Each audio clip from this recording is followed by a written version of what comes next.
representing angry fanboys from all over the world, we bring you Mr. Computers 108. Computers 108. And supporting this side of the case, a Captain Sexy Britches. Most people call him Eric. Also known as Colby Colbert. Or not. Colbert. Go to hell. Evening, Judge. I'd just like to say you are looking rather shameless, I think. You fall for that. Objection, Judge! There is no flirting in the court unless I am also getting some action, and it's clear that I am not. Order in my court. I like the number 3 combo meal. Nobody else want anything? We're good. Got it. That'll be all. Thank you, Judge Afrovader. And I'd just like to say this game did not live up to its expectations. And the cover is kind of awful. Anyway, I want a refund. That's not from GameStop. This is totally worth more than $5, even if it is trash. Objection, Your Honor! Everything he is saying is complete and total opinion only, except for the GameStop thing. This thing is worth more than $5, even if it was used. Order in my court. As the accuser, he can present his case first. Thank you, Your Honor. I've built a case to prepare myself for such an event because I don't lose things like this. Got it! Right, moving on. I'd like to start with the gameplay section of the gameplay. Right. Now, the guns. I felt they were poorly placed and really unnecessary in such an environment. Not to mention they were really glitchy and time-consuming to use. More where you wanted to just use the common sword once again. I'm not saying make it Call of Duty, but I'm just saying that it should be less glitchy.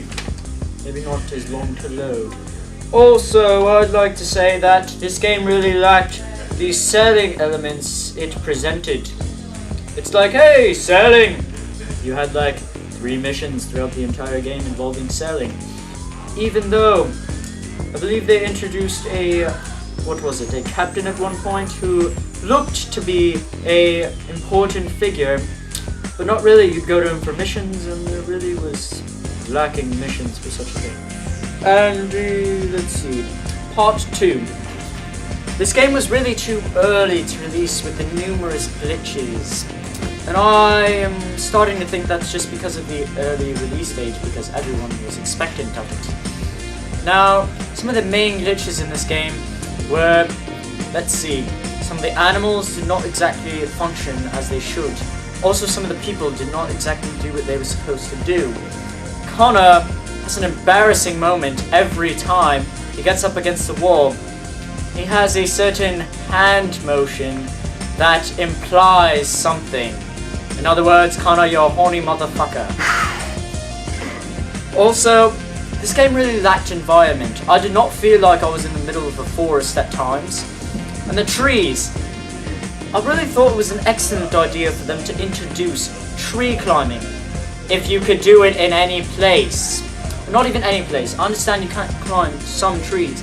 But you had to go to specific points where you could literally climb up a fallen log into the tree, and there'd be a branch conveniently placed there, and then there'd be another branch and another branch. It looked like a effing paper mache forest. Alright, and my next key point on the list is lacking story. Who wrote this script? Was it you? Yes? I knew it, asshole. Well, he has some key points here anyway. First of all, the build-up of the game. They could have done so much more with this, such as the French Revolution. Yes, that's it, Revolution. That's what I said. But they didn't.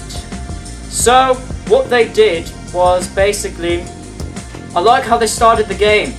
They didn't start with the main character, they started with his father, who actually turned out to be a Templar, which was really a plot twist I did not see coming. Some people were like, oh, I've seen it before. I was like, nah. And they were like, bro, come on. And I was like, seriously, I didn't. Anyway. Sorry to philander about. And it was really this sort of classic Darth Vader, Luke Skywalker thing in a way, which we've all seen before. Luke, I'm your father. Bullshit, Dad. Yeah, go fuck yourself, son. Yeah, I don't give a damn. Anyway, needless to say, and besides that, I really liked the whole Cherokee influence type thing, but I just don't think they did enough with the culture. And really, burning down a village, that's the best you could do. Look, my village is on fire! Really? That's it? That's all you got? His mom dies. Shocker. Everyone else in the village gets out fine. Just his mom. Really? Anyway, besides that, what I found really disturbing was Desmond's fate. As you all know by this point, there is an Assassin's Creed 4 already released. I heard it's good. I haven't played it yet. He dies, right? And they made another game. I don't see how, but they made another game, right? I mean, I'm like, okay, ships, cool. Another... Okay, but where is our main character who's supposed to be controlling the figure in the Animus? That's all I have to say on my case. Thank you. Objection! Damn it! Ow! What is that for? They gave me a ketchup bottle with no ketchup. Oh no. The defendant should now present his case. Thank you, Your Honor. I would like to point out that everything that the accuser has said is of mere opinion only. I'm going to start with the gameplay. The gameplay actually does fit, even with the gunplay. Most people actually didn't like the gunplay because they were either using it too much or too little. However, the gunplay is fitting when it comes to the environment. This is the 1700s during the American Revolution, where they did have guns and rifles, but they had a long loading period.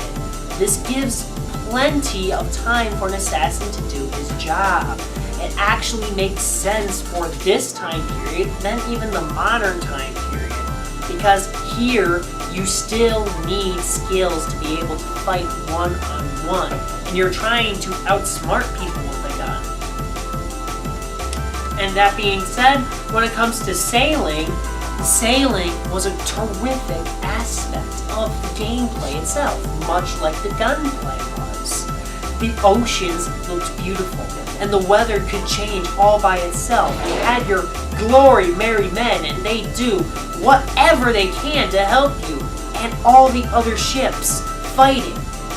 It was pure essence of ship play, and that, jury, is what is terrific about this game. You didn't need that many side missions. You could just go on one and just embrace the beauty of it all. It was that marvelous. Counter-arguing when it comes to the glitches factor of this game, although I will agree that glitch does indeed exist, through my entire gameplay I did not see that glitch once. So this is a glitch that you merely accidentally stumble upon. And knowing other big games such as Skyrim, which is also just as great of a game, has probably more glitches than a game such as Assassin's Creed 3. For how good of a game this was, there could have been more glitches, but there weren't. Now, for the environments, although I will admit the trees were a little bit lacking, the environment itself, I must disagree with the opponent. They were, in fact, very awe-inspiring. Seeing all the woods change from spring, summer, fall, and autumn, and seeing all the cities change at the same time. This is beautiful. It actually shows progression, unlike prior games which took place maybe through a single season or even years but never showed any change. There is plenty in the environment to look at, including treasures as well as the beautiful environments. And the last part of my case is the story. Although I will agree the story could have been much larger, for what they did do with the story was fantastic. Arguing your point about the Darth Vader Luke Skywalker point, there actually is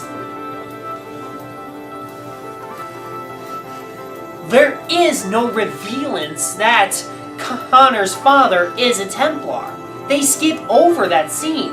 And for reasons.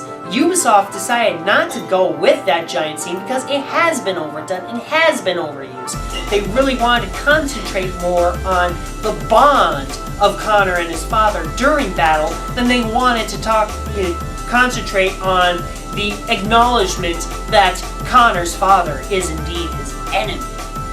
That I shall disagree with you on. Also, I believe that the Cherokee Indian side of taking the story is actually very fitting.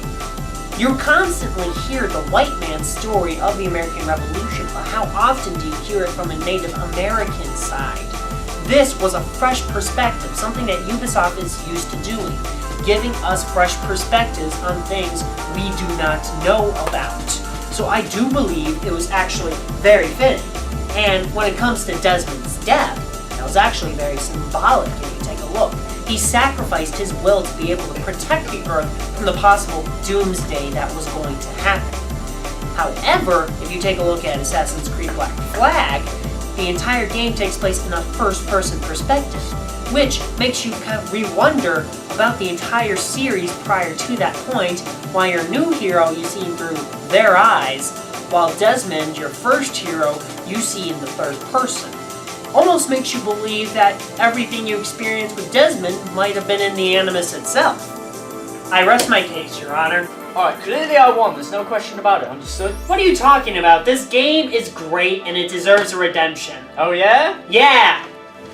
No bear jokes! More bears! This game deserves everything that you get. Trust me on that. This game... Do you think it's good or bad? Leave your suggestion at the bottom.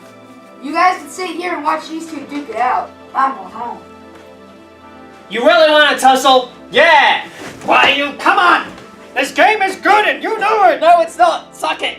I love you, man! Shut up! I have my card.